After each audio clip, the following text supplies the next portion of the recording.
ભાવનગરના સ્વામિનારાયણ મંદિર વિવાદને લઈને સુરતમાં રજૂઆત કરવામાં આવી છે। સ્વામિનારાયણ સત્સંગ સમાજે કલેક્ટરને આવેદનપત્ર આપી અને રજૂઆત કરી છે। મહુવાના 185 જૂના મંદિરમાંથી લક્ષ્મીનારાયણ દેવની મૂર્તિ રાતોરાત ઉઠાવી લેવાતા ભારે રોષ જોવા મળ્યો।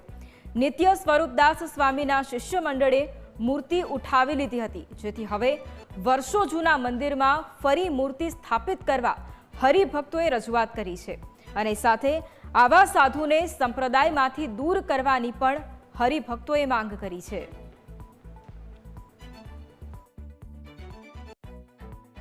ભાવનગરના મહુવાના 185 વર્ષ જૂના સ્વામિનારાયણ સંપ્રદાયના મંદિરમાંથી લક્ષ્મીનારાયણ દેવની મૂર્તિ જે છે તે રાતોરાત ઉઠાવી લેવાના મામલે હવે સુરતમાં જે વિવાદ વકર્યો છે। અગાઉ પણ હરિભક્તો દ્વારા જે રણનીતિ ઘડવામાં આવી હતી અને ત્યારબાદ વિરોધનું રણસિંગું ફૂંકવામાં આવ્યું હતું।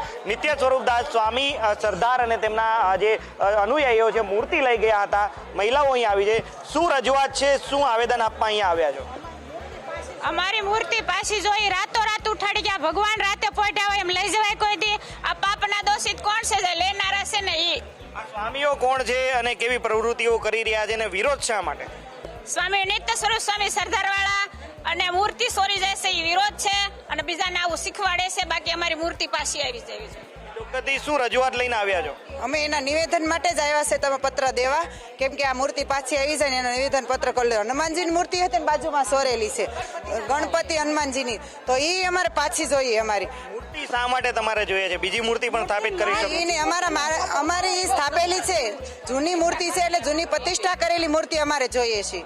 સ્વામી શું કામ મૂર્તિ લઈ ગયા હતા? કોઈ કારણ જાણવા મળ્યું? હવે અમારી મૂર્તિ હતી, અમારા જૂના આચાર્ય મહારાજ શ્રીને સ્થાપિત કરેલી હતી, 150 વર્ષ જૂની મૂર્તિ છે, એટલે એ લોકો અમારી મૂર્તિ પ્રાણ પ્રતિષ્ઠા થયેલી મૂર્તિ છે, એટલે એ મૂર્તિ લઈ ગયા છે। અમારી મૂર્તિ અમારે પાછી જોઈને રાતોરાતી દિવાલ સણી છે, દિવાલ હટાવવાની છે, બીજું કશું અમારે નથી।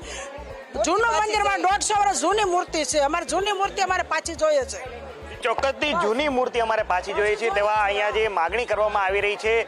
જે કેટલાક જે હાથમાં બેનરો પણ આ મહિલાઓએ પકડ્યા છે, જેમાં મૂર્તિ ચોરો સાવધાન, મહુવા સ્વામિનારાયણ મંદિરમાંથી મધ્યરાત્રિએ લક્ષ્મીનારાયણ દેવની મૂર્તિ લઈ જનાર સંપ્રદાયના જે ભગવા વસ્ત્રધારીઓના ફોટા સાથેના બેનરો અહીં લગાવવામાં આવ્યા છે। આ ઉપરાંત સંતો મનમાની છોડીને નિયમોનું પાલન કરે, મંદિરની દિવાલ તાત્કાલિક હટાવવામાં આવે તેવી માગણી છે તે અહીં કરવામાં આવી રહી છે। અને આજે હરિભક્તો છે તે અહીં ખૂબ જ મોટી સંખ્યામાં કલેક્ટર કચેરી ખાતે પહોંચ્યા છે। અહીંયા અન્ય મહિલાઓ પણ છે, તેમની સાથે પણ વાત કરીશું। શું વિરોધ છે, શા માટે અહીં આવવું પડ્યું? અમારી જે જૂની લક્ષ્મીનારાયણ દેવની મૂર્તિ મહુવામાંથી લઈ ગયા છે, નિજ મંદિરમાંથી, વર્ષો જૂનું મંદિર છે, એનો કેટલો અમારે મહિમા હોય। હનુમાન દાદા, ગણપતિ દાદા, મહાદેવ દાદાને અંદર પૂરીને લઈ ગયા છે, એનું અમારે શું પૂજા ન થાય? એને દિવાલ ચડી દીધી રાતોરાત અને ધજા ઉતારી લીધી, તો એનું આ દેવોનું શું દશા થતી છે? એની પૂજા ન થાય તો આ સાધુ કહેવાય? ભગવા પહેરીને આવા ધંધા કરે છે તો ભગવાનની પૂજા કરતા હોય છે, પણ શા માટે આ સંતોએ મૂર્તિ લઈ જવી પડી? એને આ પ્રસાદીની નિજ મંદિરની વર્ષો જૂની હતી, એનો મહિમા વધારે હોય એટલે એ લઈ ગયા। એને નકર એવું સોનાના સિંહાસન વાળા મંદિર બનાવીએ કે તો મૂર્તિ ન લઈએ કે એ લોકો, પણ એને આ પ્રસાદીની મૂર્તિ હતી એટલે એ લઈ ગયા। અન્ય હરિભક્તો પણ છે, શું વિરોધ છે, શા માટે અહીંયા આવ્યા છો? વિરોધ એટલા માટે છે, ભગવાન સ્વામિનારાયણે જે મર્યાદાને બાંધેલી છે એ મર્યાદાનું છડેછોક આ લોકો ખંડન કરી રહ્યા છે। સનાતન હિન્દુ ધર્મશાસ્ત્ર પ્રમાણે એકવાર જે મૂર્તિને પ્રસ્થાપિત કરવામાં આવી હોય એ મૂર્તિને ઉચકી શકાતી નથી, પણ રાતના સમયે ચોરીનું કર્મ કરીને આ લોકોએ મૂર્તિ ચોરી છે। એમ એક મૂર્તિ ચોરીથી આ લોકોનું મન નથી ભર્યું, તો વારે વારે બીજી જગ્યાએ મૂર્તિઓ ચોરી, ત્રીજી જગ્યાએ ચોરી, ચોથી જગ્યાએ ચોરી અને સિલસિલો ચાલુ કરી દીધો છે, જે અટકાવી આવા સાધુઓને સંપ્રદાયમાંથી બહાર કાઢવામાં આવશે તો જ આ સંપ્રદાય બચશે, એવી અમારી માંગણી છે। ચોક્કસથી સંતો આજે મૂર્તિ લઈ જનારા છે તેમને બહાર કાઢવામાં આવી માંગ છે। અહીંયા પણ આજે કેટલીક આજે બેનરો પણ હાથમાં છે તે પકડવામાં આવ્યા છે। અહીંયા બેનરમાં લખવામાં આવ્યું છે કે ચોર પોતાની વાણીથી નહીં કૃત્યથી ઓળખાય છે।